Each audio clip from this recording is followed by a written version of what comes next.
Did I tell you about how many things I can carry? Oh, okay. So now who do I vote off? I've just heard strong arguments from all sides. Now whether or not I believe what anyone says is another story, and I can't care less who leaves, as long as it's not me.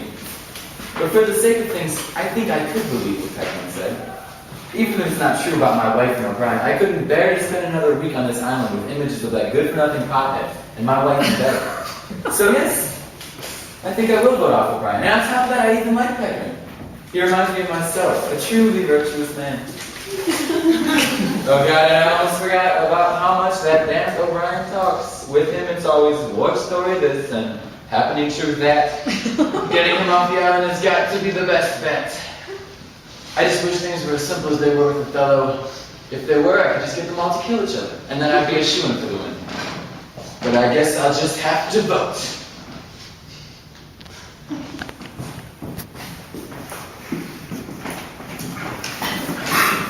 Welcome back. Iago, Pecker, and Tom won and all placed their votes. We were waiting for O'Brien to make his final decision.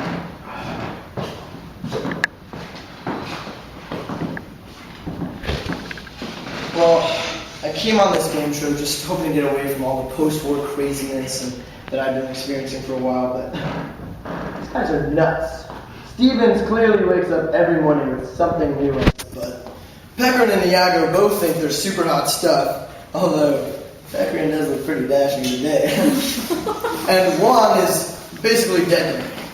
I tried to tell Juan some of my war stories about Kurt Lemon and Kiowa and other tragedies of war, but he seemed to have a total lack of interest whenever I wanted to talk to him about dead people. I don't know why. Anyway, all the drama of the past few days has had me thinking of my childhood. I remember in elementary school, I had a crush on this major hottie Linda. I mean, seriously, Linda was totes hot McGee. The girl was fine, but she ended up dying of a brain tumor in like 5th grade. It still makes me sad sometimes.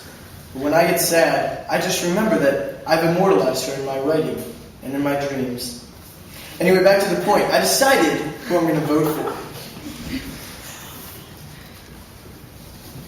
Voting for Juan.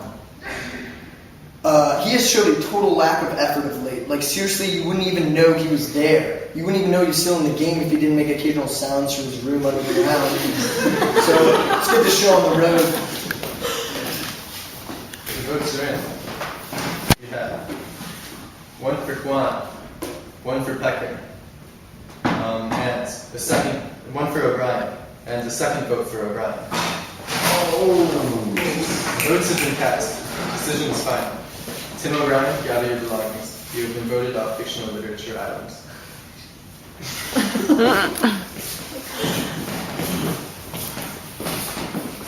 So, O'Brien got voted off. Tell me something I didn't know like 30 minutes ago. I totally knew Iago would do that. So predictable. When I was younger, a gypsy told me I would die losing a competition. Therefore, I cannot lose this competition. It's not my fate to lose anyway. No chance. This competition is starting to get kind of boring anyways. It's not even difficult. What am I even doing here? Where are all the women at? This is so boring. Iago thinks he's clever, but I know his every move. Oh, I mean, I make his every move. It's my fate to win Survivor. Then after this, I'm going to go find me a beautiful woman to take to the Russian countryside with me. I hope I don't see that Maxim Maximich again. That guy's getting on my nerves. He sends me postcards all the time. I wish I could send him one saying, "Leave me alone." Anyways, let's continue this competition so I can get on with my life. The sun is setting, and we are now down to 3 contestants here on Fictional Literature Islands. I know that many of you are tuning in right now. For many, the evening is the most enjoyable part of the day. Perhaps then I should cease looking back so much on my own past. The producers of the show have had the privilege of being able to say at the end of their lives that they made their own mistakes. They chose their own path in television. It proved to be a misguided one, but there they chose it. As for myself, I cannot even claim that. For a long time I have looked back with nothing but pride on the day that I forewent my own father's funeral to host last season's finale. What dignity is there in that? Well, it depends on how you define dignity. Some say that a dignified host must be attached to a distinguished reality TV show. I used to disagree, but I'm beginning to rethink this idea. After all, a host's duty is not to meddle in the great affairs of Hollywood. It is merely to devote our attention to providing the best possible service to those great contestants in whose hands the destiny of television truly lies. Perhaps I should adopt a more positive outlook and try to make the best of what remains of my day.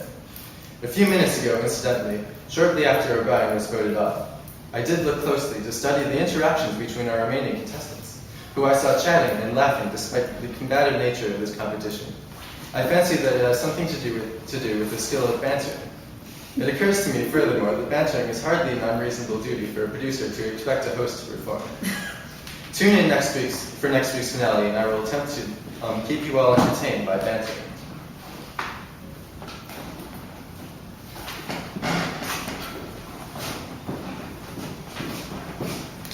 Welcome back to Week 10 of Survivor.